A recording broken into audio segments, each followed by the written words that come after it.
Listed investment companies, or LICs, have experienced a bit of a resurgence in recent times and are resonating particularly well with SMSF investors.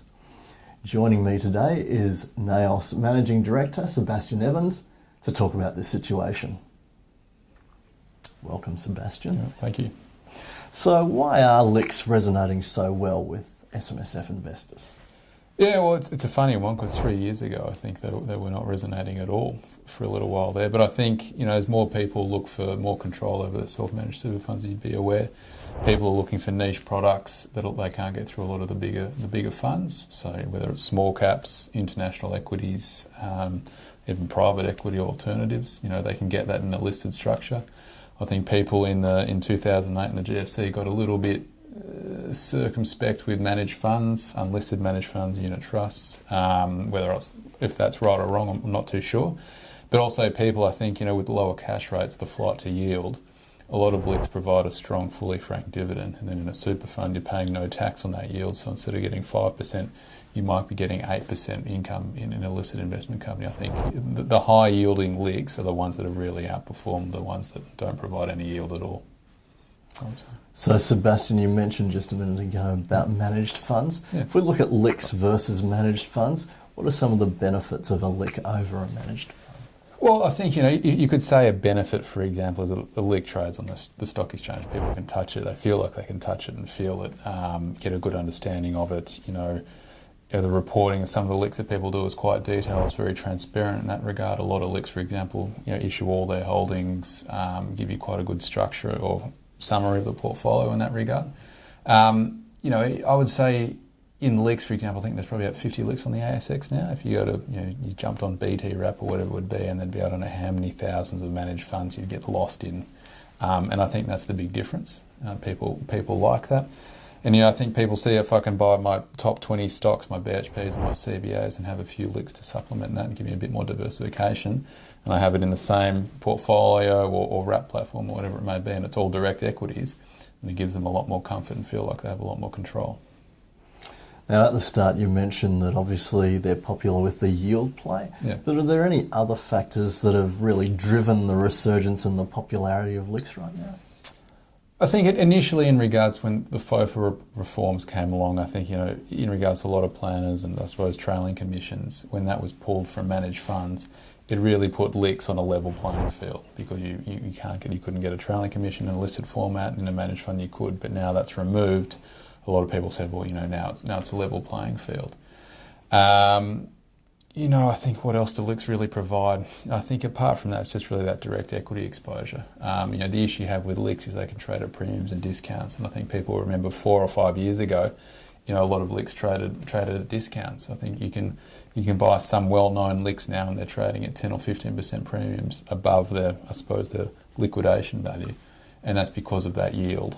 When we go back into a normal interest rate environment, it'll be interesting to see how LICs measure up against managed funds and which way the flows go. But you've seen some big names like Perpetual recently launched their LIC, for example.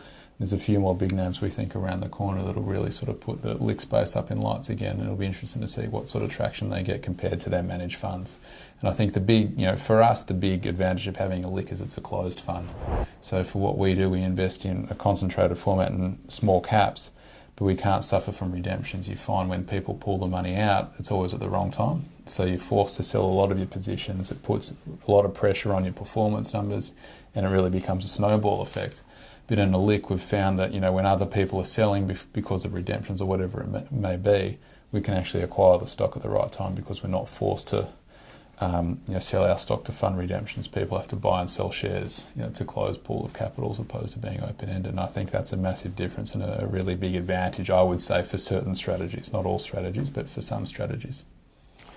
Now, transparency is a big characteristic of LICs. Yep. How important is this, and how important is that to investors? You look at our LIC, for example, one of our LICs, we actually don't release our holdings. So, some people, I know that they don't agree with that. I think you look at a lot of the big names, AFIC, for example, the biggest LIC in Australia, they give you their top 25 holdings. They'll give you their full holdings in their annual report. For me personally, I think it comes down to performance. I think it doesn't matter if I was in a fund that produces 10% per annum and gives me no transparency, or gives me 0% and then full transparency, I think I'd prefer to go with a manager that doesn't really provide me as much transparency.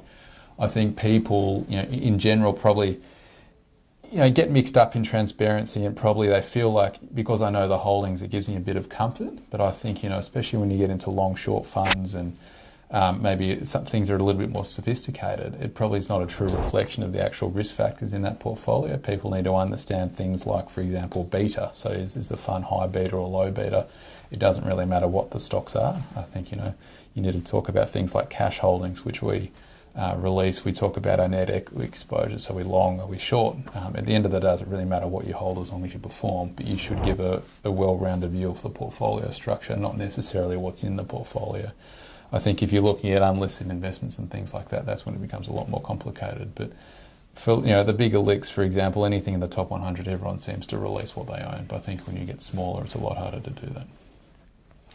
All right, so if an SMSF investor is considering investing in a LIC, what are some of the factors that they should look at when they're weighing up that decision? I think when you're looking at a LIC, you're really trying to look at something that you obviously can't do yourself. I think that's the first and foremost. So what exposure am I looking for? Is it small caps? Is it international exposures, developed equities, or high yield, or whatever it may be? I think that's the first tick. I think for me, how does it trade against its NTA? So is it a premium? Am I paying 15% above what it should be worth? Or am I buying at a discount, for example, which can add to performance? I would also look at a lot of the way the LICs report is some LICs report, gross performance figures. But I think it's very important for people to look at total shareholder return. So what have you been given as a shareholder as opposed to the performance of the portfolio before fees and expenses and tax? I think that can be rather bit of a misunderstanding there. And then the other main one would be liquidity. So, if you're investing, $10,000, is it easy to get in and out of those shares? And if everything did sort of slow down and come to a bit of a liquidity crunch, what would your investment look like, and would it be easy for you to get out? That'd be the main things I would look for. Okay, Sebastian, well, thanks for that, and thanks very much for your time today. Thanks for your time. Appreciate it.